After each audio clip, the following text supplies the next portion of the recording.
உடுமலை அமராவதி அணையின் முக்கிய நீர்பிடிப்பு பகுதியான பாம்பாற்றில் வெள்ளப்பெருக்கு ஏற்பட்டுள்ளதை அடுத்து அணைக்கு நீர்வரத்து 4485 கன அடியாக உயர்ந்திருக்கிறது. இதுகுறித்த கூடுதல் விவரங்களுக்காக இணைகிறார் எம்முடைய செய்தியாளர் செல்வராஜ்.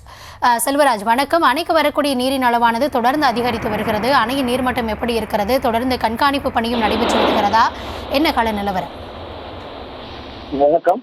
திருப்பூர் மாவட்டம் உடுமலை அடுத்துள்ள அமராவதி அணையின் நீர்பிடிப்பு பகுதிகளான தூவானம், மறையூர், காந்தலூர் பகுதியில் தொடர்ந்து கனமழை பெய்து வருகின்றது. இந்த நிலையில் முக்கிய நீர்பிடிப்பு பகுதியான பாம்பாற்றில் நேற்று இரவு அதிக கனமழை பெய்த காரணத்தால் தற்பொழுது வெள்ளப்பெருக்கு ஏற்பட்டுள்ளது.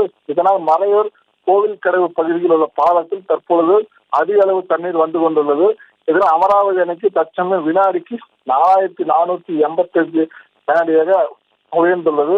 இதற்கிடையில் கடந்த 2 தினங்களாக நீர்பிடிப்பில் தொடர்ந்து கனமழை பெய்து வருவதால் இந்த அமராவதி அணையின் நீர்மட்டம் 12 அடி உயர்ந்து மொத்த 90 அடியில் 63.82 அடியாக உள்ளது.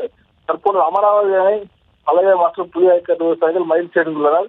இதற்கிடையில் அமராவதி அணை நீர்பிடிப்பில் தொடர்ந்து மழை பெய்து வருவதால் பொதுப்பணித்துறை அதிகாரிகள் சுழற்சி முறையில் தற்போது தீவிரமாக கண்காணித்து வருகின்றனர். விரிவான விவரங்களுக்கு நன்றி செல்வராஜ்.